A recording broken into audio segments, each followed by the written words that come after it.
Hi, welcome. Enjoy the content, subscribe, and turn on notifications. Lillian came home from work with a subtle smile on her lips. She left her shoes in the corner of the living room and went straight to the bathroom, where she spent almost 40 minutes getting ready.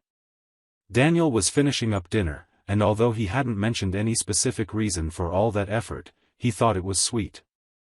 Lately, the two had been drifting apart a bit. Routine had taken over, as tends to happen in many marriages.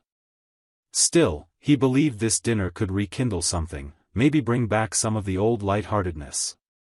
They sat down at the table. The initial silence between them was normal.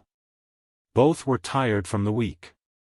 Between bites, Lillian started talking about the office environment, possible internal restructuring, layoffs, new goals, and a potential leadership position that would be created.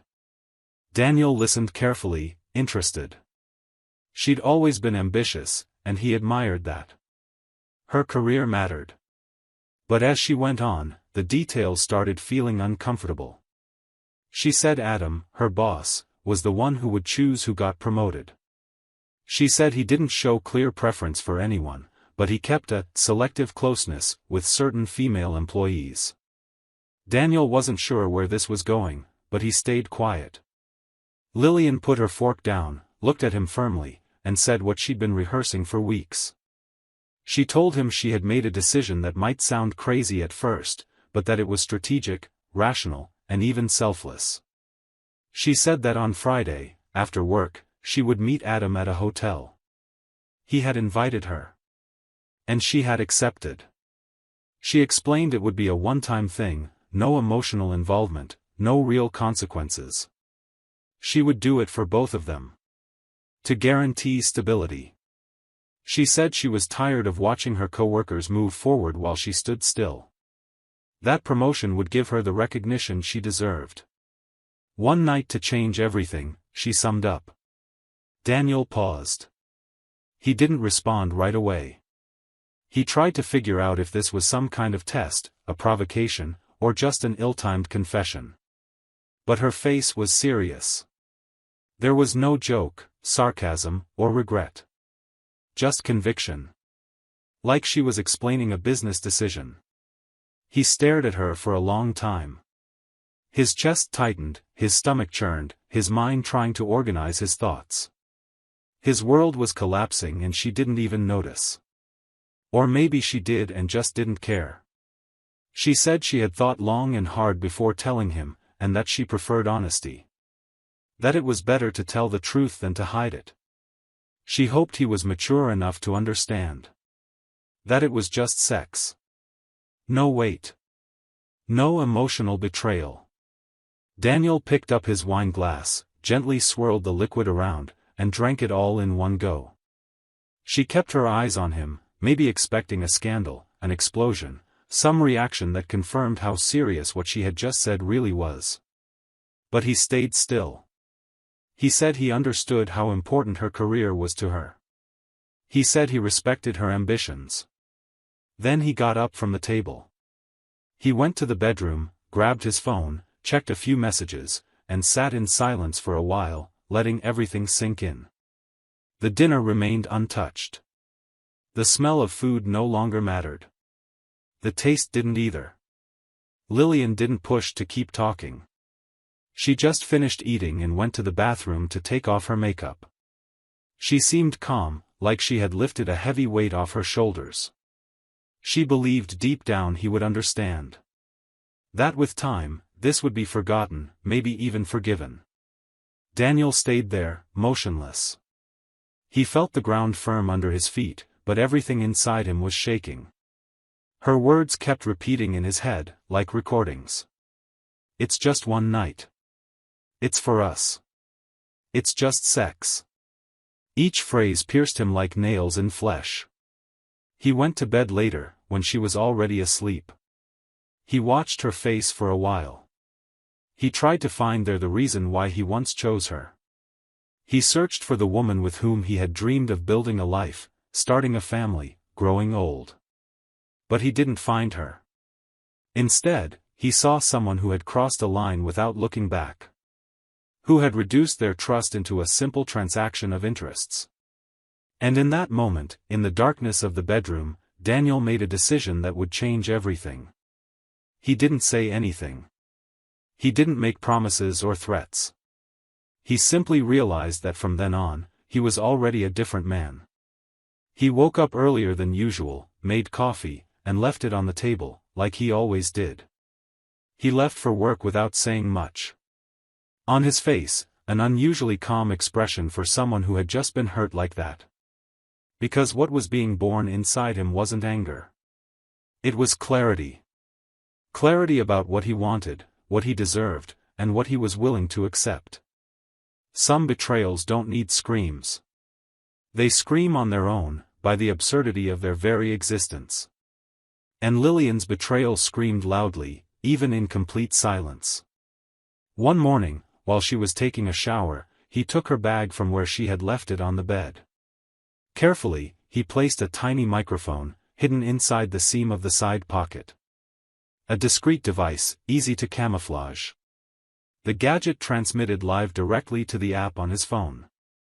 Daniel tested it, heard ambient sounds, and breathed easier when he confirmed it worked perfectly. He put everything back and left the bedroom before she finished her shower. When she kissed him quickly goodbye and said it would be a busy day, he simply smiled and wished her luck. At 11:28 a.m., Daniel was listening clearly. Lillian was on the phone with a friend, chatting casually about weekend plans. Laughing, making light comments, seeming relaxed. The background noise included typing, footsteps, scattered voices. Suddenly, a male voice appeared in the background. It was Adam, her boss. Daniel recognized it immediately. He approached her office with his usual confidence. "Got a minute?" She answered yes, still holding the phone to her shoulder, asking her friend to wait a second. Adam entered and, without hesitation, closed the door behind him. The click of the lock was recorded. The tone of the conversation changed. You could hear him pulling up a chair and sitting right next to her.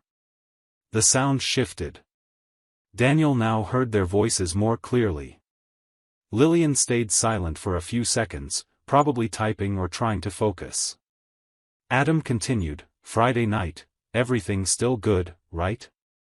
She confirmed, saying she had already booked the room. Daniel heard everything. "I hope you're ready to move up. It'll be good for both of us." "Adam, relax. This is the office. Anyone could overhear," he laughed. Then came the muffled sounds. Kisses. The sound of her breathing speeding up. She whispered firmly, "Just kisses here. Nothing else. If anyone hears, it gets complicated. Relax." "I'm just celebrating early," Adam replied. Daniel closed his eyes, controlling his anger. The microphone kept transmitting. More kisses, whispered words, and then the sound of a chair sliding back. The conversation ended with Adam saying her promotion was guaranteed after that. Then he walked away. Daniel put his phone in his pocket and took a deep breath. There were no more doubts. And now he had proof. His plan was already in motion, but it needed adjustments. Daniel took another deep breath and dialed the number he had found on Lillian's phone a few days earlier. It belonged to Adam's wife. They had never spoken before. When she answered, her voice was cold, suspicious. "Hello?" He introduced himself cautiously. He said his name, explained who she was, and asked her to listen calmly because what he had to say involved both her husband and his wife. There was a pause. She didn't answer, but she didn't hang up either. So he continued.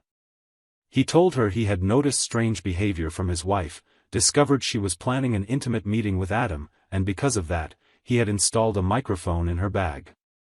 He said he had just listened to a conversation between the two at work, inside her office.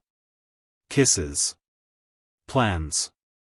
Confirmation of a hotel meeting on Friday night. All recorded. Silence on the other end of the line. "I have the recording." I can send it to you. But not now. I want you to go there and catch them in the act. Vanessa exploded. In the act? Yes. Friday. They're meeting at the Monarch Hotel, room 1407. Check-in at 8 p.m. It's already booked under her name. I'll send the details by text. Vanessa responded angrily, but clearly, I'm going. And I'm filming everything. I'll ruin that idiot and that opportunist. Count on me. Daniel sent the location, the audio files, and every relevant detail. Time, reservation name, floor of the hotel. Everything. On Friday night, Lillian left home dressed like she was going to an important ceremony. She said it was a private executive event and it would be better to go alone. Daniel complimented her, held the car door open, helped with her bag, and wished her a good night with a smile she didn't understand. As soon as she left, he grabbed his phone and activated the live transmission from the hidden microphone. He heard her arrive at the hotel, speak to the receptionist, the elevator going up. Then footsteps in the hallway. The door opening. A little later, Adam arrived. He greeted Lillian with a satisfied voice. They said the setting was better than expected. Kisses, comments about the night they would have, promises about the position she would soon hold. Time passed, and not long after that, he heard a loud, sharp sound, a knock on the door, 3 times. What they didn't know was that Vanessa had arrived at the Monarch Hotel about 40 minutes before the scheduled meeting between Adam and Lillian. She checked in and discreetly requested a room on the same floor. She got 1406, directly next to the room where everything would happen. She walked in, locked the door, and turned off the lights. She let her phone charge and sat on the edge of the bed, heart racing but eyes steady. Every sound coming from the room next door felt like a sharp blade. She heard footsteps, muffled voices, some laughter. She knew it was only a matter of minutes. She waited for the perfect moment. When she sensed they were most confident and distracted, she stood up, grabbed her phone, walked out, and went straight to the door across the hall. She knocked hard. 3 times. It was time to turn the game around. Silence. Lillian asked who it was, her voice tense. Adam slowly approached. She went to the door, looked through the peephole. On the other side, Vanessa shouted, "Open this door, Adam. I know you're in there. And I know who's with you." The door opened. Vanessa walked in with her phone recording. Lillian tried to pull the sheet to cover herself. Adam stood frozen, unsure whether to run or try to explain. "That's your idea of a promotion, Lillian?" Vanessa yelled. "This is how you earn a position? Sleeping with someone else's boss?" Lillian tried to say something, but Vanessa cut her off. "You destroyed my marriage. And you're about to lose yours too. Because all of this here," she pointed the camera at the room, showing the two of them hiding their shame. Before leaving, she told Adam not to even think about coming home, then slammed the door without another word. And before reaching the lobby, she had already sent the video. Directly to the president's email. No cuts. No captions. Just raw, humiliating footage of everything that needed to be seen. Daniel received confirmation a few minutes later. A single message from Vanessa, "Mission accomplished." He took off the headphones, closed the phone app, and stayed quiet. There was nothing else to say. What began as a cold, calculated plan had now become final. The scandal was unleashed. And he was ready for the next step. In the days leading up to the hotel meeting, Daniel didn't stay idle. While Lillian slept, while she talked about meetings and fake gatherings, he had already contacted a lawyer specialized in divorce. He explained everything in detail, showed the audio recordings, attached evidence, and asked for speed. He wanted everything ready to act as soon as the plan was completed. And it was. The divorce papers were already printed, the finances organized, and the lawyer was prepared to file the case the same day. He also spoke with the bank manager, created a new account solely in his name, separated assets, and made digital access ready for execution. He just waited for the right moment. When his phone vibrated with Vanessa's message, "Mission accomplished," Daniel took a deep breath and sprang into action.